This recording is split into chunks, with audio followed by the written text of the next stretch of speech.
दोस्तों SJVN limited की बात करें तो यहाँ पे बहुत बड़ी गुड न्यूज निकल के आ रही है। सरकार ने एसजेवीएन लिमिटेड को नवरत्न का दर्जा दे दिया है। साथ में अगर आप देखें तो एनएचपीसी लिमिटेड को भी नवरत्न का दर्जा मिल चुका है। साथ में दो और कंपनियों को भी सरकार ने नवरत्न कैटेगरी में शामिल कर लिया है। तो पूरी इस अपडेट को अच्छे से समझने की कोशिश करेंगे और क्या इस समय ग्रीन एनर्जी सेक्टर के इन दो मजबूत खिलाड़ियों में इन्वेस्टमेंट का ये मौका बनता है। एसजेवीएन लिमिटेड जो इस समय विंड और सोलर प्रोजेक्ट तेजी से कर रही है, इस सरकारी कंपनी में क्या इस समय निवेश करना चाहिए। साथ में एनएचपीसी लिमिटेड की बात करें तो एजीएम हो चुकी है और इसमें कुछ बड़े फैसले लिए गए।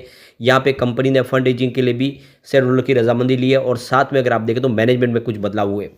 तो यहाँ पे एनएचपीसी लिमिटेड जो काफ़ी ज़्यादा करेक्ट हो चुका है, 2 बार 118 पे जाके फिर नीचे आया, 95 के आसपास स्टॉक है। क्या इस समय इन्वेस्टमेंट करना चाहिए, जानेंगे इस वीडियो के माध्यम से। लेकिन फ्रेंड उससे पहले अगर आप पहली बार हमारे चैनल पे आए तो चैनल को सब्सक्राइब कर दीजिए, एक बेल आइकॉन दबा दीजिए ताकि जब भी नया वीडियो बने पहला नोटिफिकेशन आपको मिले। वीडियो पसंद आए तो लाइक से जरूर कीजिए। चलो फ्रेंड्स वीडियो स्टार्ट करते हैं। मैं हूँ आपका दोस्त एसपी दवे और हमारे अपने चैनल ऑनलाइन कमाई में आपका बहुत बहुत स्वागत है। तो सबसे पहले एसजेवीएन लिमिटेड की बात कर ले तो 133 पर क्लोजिंग थी फ्राइडे के दिन, 0.50% की गिरावट देखने को मिली। वैसे इंट्राडे में 134 के आसपास स्टॉक की हाई बनी थी और उसके बाद में इसमें कुछ दबाव देखने को मिला। इंट्राडे का 132 का लो बना के क्लोजिंग 133 के आसपास सीमित दायरे में स्टॉक ने ट्रेड किया है। अब यहाँ पे जो गुड न्यूज है इसका असर देखने को मिला क्योंकि गुड न्यूज बाद में आई। वैसे आप देखो पिछले एक साल में इसने 112% का शानदार रिटर्न दिया है। 62 के आसपास स्टॉक था, इस समय 133 के आसपास है। तो काफ़ी बेहतर प्रदर्शन किया और सरकार ने इसमें ओएफएस भी लाया था। सरकार ने अपनी स्टेक कम की है और ये देखो कि ग्रीन एनर्जी सेक्टर का खिलाड़ी जो अभी भी काफ़ी अंडर वैल्यू है, क्योंकि ये देखो कि 15 जुलाई को ये लगभग 155 तक चला गया था। अब उस लेवल से देखें तो आपको 20-22 रुपये नीचे मिल रहा है। निवेश किया जा सकता है, काफ़ी करेक्ट स्टॉक मिल रहा है इस समय। अब यहाँ पे जो नवरत्न का दर्जा मिला है कंपनी को सरकार की तरफ से, उसको लेकर यहाँ पे देखिए सीएमडी आर के चौधरी की तरफ से बड़ा बयान निकल कर आया है। उनका कहना है कि हमारे लिए ये हिस्टोरिक मोमेंट है। एनएचपीसी लिमिटेड को जिस तरह सरकार ने एक बड़ा गिफ्ट दिया है, नवरत्न का दर्जा हासिल हो चुका है और सरकार की तरफ से ये जो हमारे पे इस समय जो बड़ी मेहरबानी की गई है, इसका हम बहुत तहे दिल से सरकार का भी शुक्रिया अदा करते हैं, क्योंकि इससे हमें काम करने में आज़ादी मिल जाएगी। पावर सेक्टर में हम अपने रोल को और तेज़ी से आगे बढ़ा पाएंगे। आने वाले समय देख सकते हो कि हाइड्रो पावर प्रोजेक्ट हो या फिर दूसरे ग्रीन एनर्जी के सोलर विंड के प्रोजेक्ट हो, हमारा योगदान इसमें बढ़ता हुआ दिखाई देगा। फिलहाल पहले आप देखें तो मिनी रत्न कैटेगरी के अंदर थी, जिससे एक लिमिटेशन थी, अब वो इनके लिए एक मौका मिल चुका है। तो देखिए कंपनी का डाइवर्सिफाइड पोर्टफोलियो जिसमें विंड सोलर प्रोजेक्ट शामिल है। चौधरी का कहना है कि आने वाले समय हम बेहतर प्रदर्शन कर पाएंगे इस कैटेगरी के दम पे। तो यहाँ पे नवरत्न दर्जा हासिल होने का मतलब ये है कि अब कंपनी के लिए बहुत सारे नए रास्ते खुलेंगे, जैसे कि जो डिसीजन मेकिंग प्रोसेस है वो बहुत ज़्यादा फास्ट हो जाएगा। सरकार की तरफ से देखें तो इनका जो दखलंदाजी सरकार की कम हो जाएगी। जो आप देखो प्रस्ताव लेने हर जरूरी नहीं होंगे, कुछ छोटे प्रोजेक्ट है वो डायरेक्ट अपने दम पे कंपनी कर पाएगी और ज़्यादा करके increase efficiency and empower employees, ये कहना है कंपनी की तरफ से। इसके अलावा कैपेक्स इन्वेस्टमेंट को लेकर कुछ नए प्लान बनाए जा सकते हैं। ग्लोबल मार्केट में कंपनी काम कर पाएगी। ये सारी बातें हैं, ये इसके लिए प्लस पॉइंट साबित होने वाली है।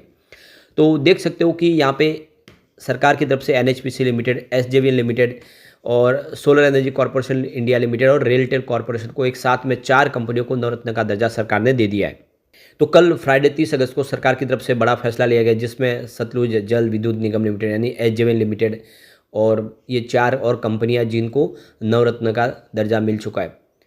तो देखो कि रेलटेल कॉर्पोरेशन ऑफ इंडिया की 22वीं नवरत्न कंपनी बन गई है। इसके बाद में solar energy corporation of India को 23वीं कंपनी बनाया गया है। एनएचपीसी लिमिटेड इंडिया की 24वीं जो है नवरत्न कंपनी बनी और एसजेवीएन लिमिटेड 25वीं नवरत्न कंपनी बन चुकी है। यानी आप देखो कि लगातार नवरत्न के दर्जा दिए जा रहे हैं।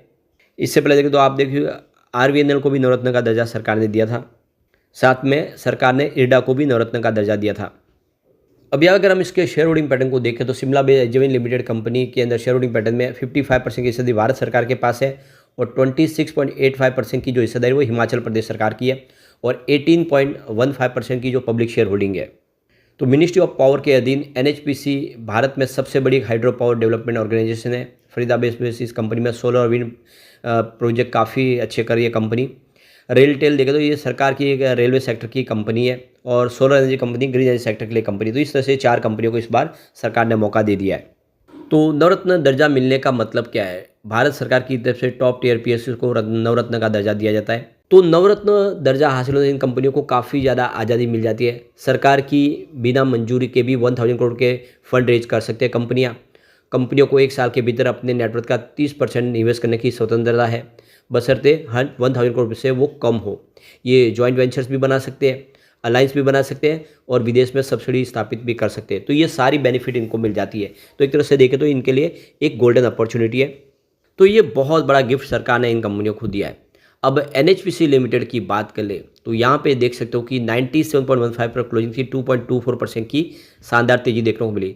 तो स्टॉक काफ़ी ज़्यादा करेक्ट हो चुका और इंट्राडे में 93 का इसने लो बना दिया। निचले लेवल से काफ़ी अच्छी खरीदारी लौट के आई। स्टॉक इससे नीचे जाने की संभावना, ये बॉटम बन चुका है एक तरह से। तो पिछले 1 महीने के अंदर स्टॉक देख सकते हो कि आपको यहाँ पे 95 से लेके 100 के बीच में ही ट्रेड करता हुआ दिखाई देगा। और पूरे इस महीने में अगर आप देखें स्टॉक ने एक बॉटम बनाया, जो 93 का इसने लो बनाया वो इससे पहले 14 अगस्त को भी बना था, जिससे हम कह सकते हैं कि अब ये इससे नीचे जाने की संभावना है, क्योंकि 93 का लो बनाने के बाद स्टॉक फिर से अगर आप देखें तो 97 98 तक आ गया था और तब से ये स्टॉक इसी लेवल के आसपास है। और अब एक जैसे बहुत बड़ा इसको ट्रिगर मिल चुका है, नवरत्न का दर्जा मिलना कोई छोटी बात नहीं है। इसका मतलब कंपनी बहुत ज़्यादा वैल्यूबल बन चुकी है और भरोसा अब लौट के आएगा। नवरत्न में दर्जा मिलने से जो बड़े निवेशक है वो भी निवेश के लिए प्रेरित होंगे। इसके अलावा जो बड़ी गुड न्यूज़ निकल के आए, कंपनी की एजीएम हो चुकी है 28 तारीख को, जिसमें बड़ा फैसला लिया गया है। 50,000 करोड़ की फंड रेजिंग के लिए शेयर होल्डर की रजामंदी ले ली गई है। तो बुधवार को कंपनी की जो एनुअल जनरल मीटिंग हुई उसमें एक बड़ा फैसला लिया गया। कंपनी आने वाले समय काफ़ी तेज़ी से अपने फंड रेज करेगी ताकि बिजनेस को तेज़ी से आगे बढ़ाया जाएगा। तो 48वीं एजीएम के अंदर शेयर होल्डर की रजामंदी पूरी तरह से मिल चुकी है। तो बोरोइंग लिमिटेड 40,000 करोड़ के आसपास उसको 50,000 करोड़ तक कर लिया गया। तो इसमें 99.99% वोट फेवर में आए, जिसके माध्यम से देखें तो अब कंपनी अपने कैपेक्स को बढ़ा पाएगी। तो ये देख सकते हो कि आने वाले इसमें जो रिक्वायरमेंट दिख रही है वो 80,000 करोड़ के आसपास है। जिस तरह से कंपनी का तेज़ी से कारोबार बढ़ रहा है, तो ये एक बहुत बड़ा गेम चेंजर साबित होगा। जो बड़ा फंड है इस कंपनी के कारोबार में वृद्धि प्रदान कर सकता है। अब यहाँ पे कुछ बड़े और फैसले लिए गए, मैनेजमेंट में बदलाव हुआ है। तो आप देखिए श्री दीपक सहगल जो ईडी थे वो यहाँ पे अब रिटायर होते हुए दिखाई देंगे, क्योंकि उनका कार्यकाल पूरा हो चुका था 31 अगस्त 2024 से। अब वो यहाँ पे देख सकते हो कि कंपनी का हिस्सा नहीं रहेंगे। इसके अलावा देखिए श्री संदीप मित्तल जो ईडी है कंपनी की, उनकी अपॉइंटमेंट हुई है थ्रू प्रमोशन। इनको एक प्रमोशन दिया गया पहले जो पोस्ट थी उससे, और 1 सितंबर 2024 से इनका कार्यकाल शुरू होगा। अगर संदीप मित्तल के एजुकेशनल की बात करें तो यहाँ पे क्वालिफिकेशन उनका बी सिविल, एमटेक उन्होंने एमबीए किया है, एमएससी किया है हाइड्रो पावर प्रोजेक्ट के तहत। तो काफ़ी शानदार उनके पास अनुभव, 35 साल से उन्होंने सेवाएं दी हुई है और अब उनको ये बड़ा कारोबार सौंपा गया है। तो यहाँ पे एनएचपीसी लिमिटेड की बात करें, ये बहुत ही शानदार इंडिया की कंपनी है। हाइड्रोजन प्रोजेक्ट का इनका 80% का पोर्टफोलियो और सोलर प्रोजेक्ट का 20% का पोर्टफोलियो। कंपनी लगातार अपने प्रोजेक्ट तेजी से बढ़ाई और अब तो कंपनी ने ग्रीन हाइड्रोजन का बिजनेस भी शुरू कर दिया है। कारगिल में इनका प्रोजेक्ट लगने जा रहा है। ऐसे में कैसे जो देश का जो फ्यूल है, आने वाले समय देश का फ्यूचर बनने वाला है ग्रीन हाइड्रोजन, जिसमें कंपनी ने अपनी शुरुआत कर दी है। ऐसे में हम कह सकते हैं कि स्टॉक मल्टीबैगर बन सकता है। डिप में अच्छा मौका मिल रहा है, खरीदारी करनी चाहिए। दोनों ही स्टॉक अच्छे हैं, एसजेवीएन और ये दोनों सरकारी कंपनी आने वाले समय बेहतर प्रदर्शन कर सकती है, इन्वेस्टमेंट किया जा सकता है। लेकिन फ्रेंड, कोई भी इन्वेस्टमेंट करने से पहले अपने फाइनेंशियल एडवाइस बड़े ले ले या अपना खुद का रिसर्च करें, क्योंकि मैंने वीडियो आपके एजुकेशनल पर्पज़ के लिए ही बनाए। वीडियो पसंद आए तो लाइक शेयर जरूर कीजिए और चैनल को सब्सक्राइब कर दीजिए। Thank you friends.